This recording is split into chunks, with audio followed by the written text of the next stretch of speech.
business. Good evening and welcome to Spotlight's show.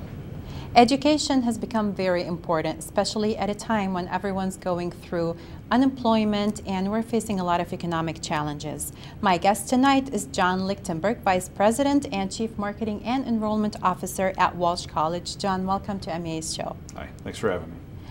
John, before we get into the programs at Walsh and Walsh itself, let's talk a little bit about you. Tell us about your background and how long have you been with Walsh College? Okay. I've been with Walsh about 3 years.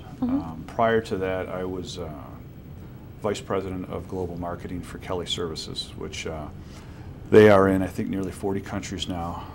When I started, they were in just a little over 20 countries. So my job was to try and build the whole look and feel and positioning for a brand.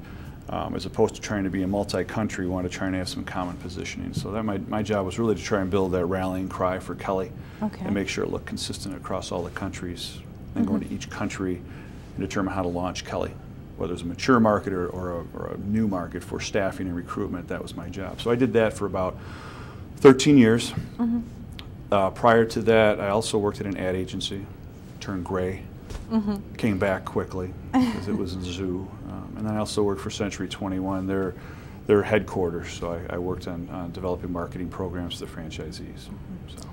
After doing all these things and working in different fields, you're at Walsh and you're the Vice President and Chief Marketing and Enrollment Officer. What is the main thing that you think makes Walsh different as a business school? Well, when I started, the first thing I noticed is that they've been around for 88 years, and it was kind of a secret in Detroit. They'd heard the name, but they weren't quite sure what Walsh was all about. So when I interviewed there, I looked, and the professors they all come from industry. So they've all got 10, 20, 30 years of working out in the real world. They're not traditional higher ed professors. They just do research. So they never really leave the confines of a college, whereas the Walsh faculty, they've all done it. In fact, we have about 150 adjunct professors which work full-time during the day. So they might go out and work at Ernst & Young during the day and come in and teach classes at night, and they might see a chapter in a book and say, we're not going to even look at that because you're never going to use it in the real world. So I think it's really that makes us different. Employers say if they're really looking for to hire somebody new, they like Walsh because they do come in and they just know how to fit in immediately. 80% of our students are already working, so they're all day long, they're churning at work, they might have families, they come in and they're that committed that they want to, they're very serious about it. They know their education is going to provide them opportunities to either work within their existing company or work their way into another career. So I think that's special. I'm not saying other colleges don't have students like that, but there's just this tone, a serious student that really wants to try and get ahead. They want a good education, they're very committed. And our faculty is very experienced in the real world, which helps a lot, I think. Do you think the fact that Walsh is specialized in business gives it such an advantage over other schools and universities? Do you think that alone does play a major role by being focused just on one thing and doing your best at it? Well, absolutely. Again, when I started, I saw this great story, Walsh College, and I saw the faculty, and I saw really underneath the umbrella of the offerings, it was all business. It was all business, and that is something we can proudly own, because other schools will have business schools within them, but they're not entirely focused. So every single day, whether we're in the HR department or the marketing department or the facilities, all we're thinking about is business. Live, breathe business. Live, breathe business, and that was the birth of our tagline, live, breathe business, exactly. John, what are the different business programs that are offered? At a bachelor's level? At a bachelor's level. We've got just general business where people want to come in and complete their degree. So they might start out in the community college, which the community colleges offer a great education these days. They really do. And so they can come in and transfer credits from there and complete their bachelor's at Walsh. We don't offer freshman and sophomore, just the upper division, junior, senior. That also makes our students a little more serious. They didn't just go to college to find themselves. They know where they want to go. They're determined. Yeah. So you can get a bachelor's in marketing, management. You can get a general degree, just a general management degree. We have some in technology. So there's a variety of ways you can go. Again, with the ability to transfer credit hours to community college, it's much more cost effective.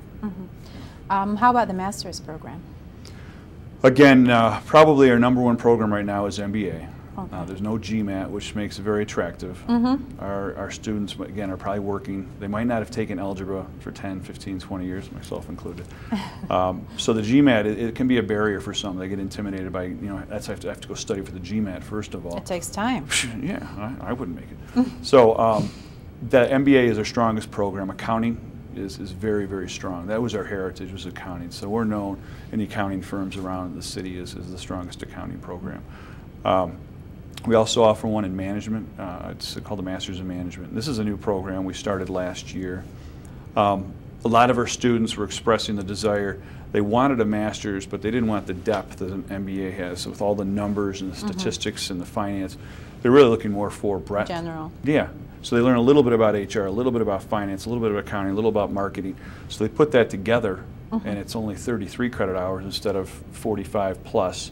And they can get through this degree relatively quickly, year and a half, 2 years, but they come out with a solid knowledge. And that can work very, very well in small, medium, and even large-sized companies. But it's really trying to prepare our students to perform in the business function and have the acumen that'll help them in a broad number of areas. It's been very popular, extremely popular. Based on your knowledge and experience in the business world and your knowledge of the current economy and what companies are looking for, do you recommend certain degrees more than other degrees? Like, do you think some people would say probably finance is important because companies are going to need someone in finance at any time? Some others would say marketing is always a need, even if you're working at a hospital. Right, right. I would say right now that accounting and finance are very popular, and it is a narrow niche. So it's the question of, do you want to be narrowly defined as a finance guy or a woman, because that is a much narrower niche. But it seems to be very popular. And employers in this economy can be choosy. Okay, so they might not want a general MBA. They might want someone who's very narrow and specialized. So that's not to discount the MBA. It's just a question of where do you want to go. Okay. If you want to have a broader opportunity, then an MBA might be for you. If you're looking just to simply be astute at the overall Masters in Marketing, or excuse me, the Masters in Management might be for you. If you want to be an accountant, then obviously the Masters in Accounting, you might go and get your CPA through that. Right now, I can tell you the jobs, we're getting a lot of calls from accounting firms. Okay. A lot of jobs from there. And there's IT is picking up. Yeah, the technical part. And we do have a Master's in Information Technology. It's more the management side. They're not doing hard development. We're not teaching Java or anything like that. We might. We're looking at it. But it's more the how do you manage the IT function. Okay. Now, in regards to also companies and people seeking new jobs, do you think in general companies would look at somebody who's a fresh graduate or somebody with an experience? Let's say someone wants to change their career or they've been laid off. Is it better for them to go right now and start working on a degree like their master's, or just keep applying with nothing? No, I absolutely think any sort of work experience is going to help you. It's going to give you that. If you go into an interview and all you have is your education, you're going to say, "What? Tell me about this class. Tell me about that class." So even if your experience is not necessarily salient or related to what you're trying to apply for, at least you have something to talk about. You can talk about how do you work with, in teams. How is your, you can look at their communication, their business communication skills. You can talk about how they present. You get a feel for how they work. Whereas a student fresh out of college is difficult. So I think every student needs to get an internship at a minimum. Okay. And that seems to be the way right now. My son's in college and he's already, he's a freshman. He knows he's going to have to get an internship or two before he graduates. It just gives you something to talk about in an interview. And so I think that will help a lot. Do you think then it's better, for example, to go, let's say you just graduated with a bachelor, it's better to go work for like 3 years and then start applying for your master's, or just start doing both at the same time? Yeah, no. Okay. I think in some schools they won't even accept you until you've had some work experience. So I think absolutely trying to understand what it's like to be out there is going to help you too. Like if you go straight into MBA, you might say, why did I do this? I'm not going to use it. I've decided I want to go into marketing and I really should have gotten my master's in advertising. So I think that's going to help you mature professionally and personally to understand what you want, and it's going to help you then kind of determine which path you want to go from a master's standpoint. What is the thing with a business degree? Why do we see a lot of people doctors, engineers, they always try to get a master's, their MBA. How do you think this adds to their profession or their future or what they're trying to do? Well, I think the core of an MBA is really getting to the, you know, there's, regardless of the industry, you know, a lot of us are trying to say, what's the next industry in Detroit? Is it green? Is it, you know, robotics?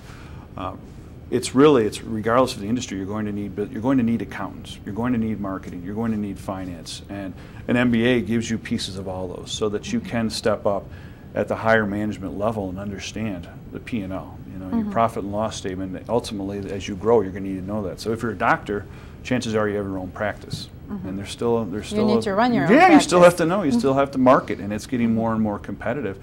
Hospitals, schools, everyone's competing, and that MBA gives you that aptitude to really understand what goes behind the numbers. Okay. I guess really.